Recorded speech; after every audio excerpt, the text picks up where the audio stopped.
Hello everyone, मैं doctor प्रगति गुप्ता और आज इस वीडियो में हम बात करेंगे पैरालिसिस के पेशेंट को किस तरीके की डाइट लेनी है ताकि उसकी रिकवरी स्पीड अप हो सके और किन चीज़ों को अवॉइड करना है ताकि आपका आगे का बीमारी प्रिवेंट हो सके और आपके BP, sugar, cholesterol in control रहें। इसका हमें खास ध्यान रखना है। तो हम स्टार्ट करते हैं किस तरीके की डाइट हमें लेनी है, क्योंकि रूट कॉज जो माना जाता है आपके स्ट्रोक के पीछे वो बढ़ता हुआ बीपी है, शुगर है और कोलेस्ट्रॉल अगर बढ़ जाता है तो ये मेजर कॉज हैं जो आपकी बॉडी में स्ट्रोक ला सकते हैं। और साथ के साथ कुछ फैक्टर्स ऐसे भी होते हैं जो एडिशनल फैक्टर्स हैं, एक्सटर्नल एनवायरनमेंट में से है, जैसे कि आपका कोई इंजरी हो गई, इन्फेक्शन हो गया ब्रेन के अंदर, उस वजह से भी आपको स्ट्रोक हो सकता है। तो उनको हम अवॉइड कुछ हद तक नहीं कर सकते, बट जो हमारी बॉडी में प्रेजेंट है चीज़ें जिसे हम बचा सकते हैं, एटलीस्ट उसे तो सबसे पहले हम बचाएं। बीपी, शुगर और कोलेस्ट्रॉल को इन कंट्रोल रखने के लिए आपको डाइट के अंदर आप ड्राई फ्रूट्स ऐड ऑन कर सकते हैं। ड्राई फ्रूट्स में भी स्पेशली हम क्या लेने के लिए कहते हैं, जो आपका गुड कोलेस्ट्रॉल को बढ़ाए और बैड कोलेस्ट्रॉल को कम करे। उसके अंदर बादाम और अखरोट बहुत अच्छा रोल प्ले करते हैं। आप किस तरीके से लेंगे, आप रात भर बादाम और अखरोट को भिगो के रख देंगे, सुबह आप मिल्क के साथ कंज्यूम कर सकते हैं या नॉर्मली ऐसे भी खाली पेट उठकर खा सकते हैं, या हनी के साथ भी कंज्यूम कर सकते हैं जो पेशेंट्स नॉन डायबिटिक हैं। सेकंड जो चीज़ हम ऐड ऑन कर सकते हैं, प्रोटीन का रिच सोर्स हमें लेना ज़रूरी होता है ताकि हमारी हीलिंग प्रमोट हो सके, हमारी बॉडी में स्ट्रेंथ आ सके।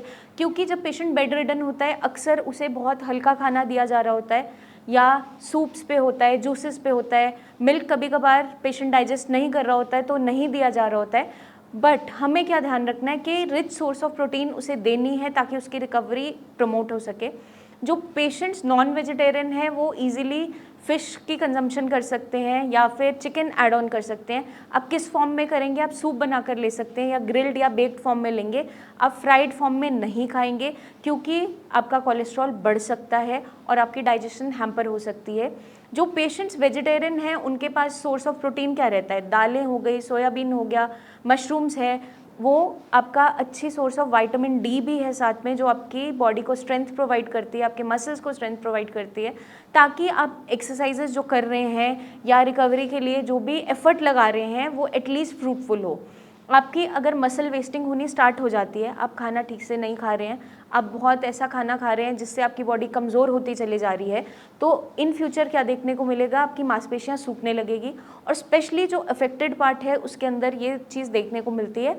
मान लीजिए अगर राइट हैंड साइड आपके पैरालिसिस है तो आप नोटिस क्या करोगे, लेफ्ट हैंड के कंपैरिजन में आपका राइट हैंड पतला हो चुका है।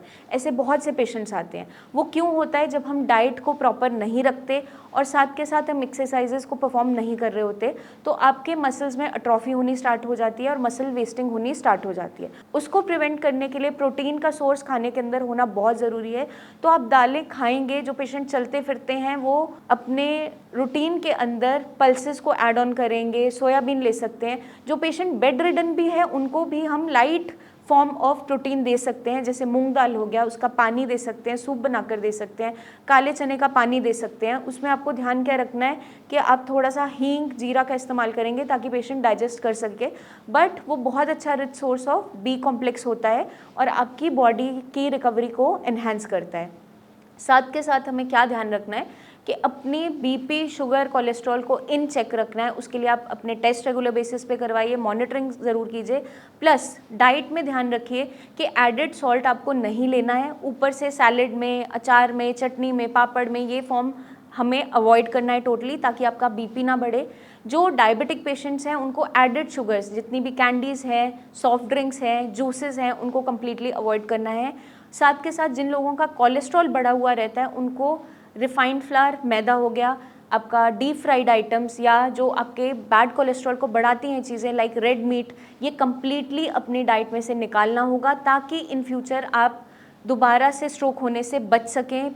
क्योंकि हमें ध्यान रखना है कि ये चीज़ बार बार ना हो। अगर आप रूट कॉज पे वर्क नहीं करेंगे तो आपको स्ट्रोक मल्टीपल टाइम्स हो सकता है। किस्मत अच्छी होती है तो एक बार रिकवरी हो जाती है, लेकिन जब ब्रेन पे नुकसान बार बार होगा, एक बार ब्रेन भी हार मान लेता है, बॉडी भी हार मान लेती है और रिकवरी शो नहीं कर पाती, चाहे आप कोई भी बेस्ट ट्रीटमेंट ले लें, क्योंकि हम नेग्लिजेंस कर रहे होते हैं अपने एंड पे। तो आपको कोई भी गलती नहीं करनी है ताकि आप इस बीमारी से जल्दी निकल सकें और अपने आप को इंडिपेंडेंट दोबारा से बना सकें। आई होप ये वीडियो आपको मदद करेगी अपनी रिकवरी को जल्द से जल्द लाने में। Eat healthy, stay healthy and take care.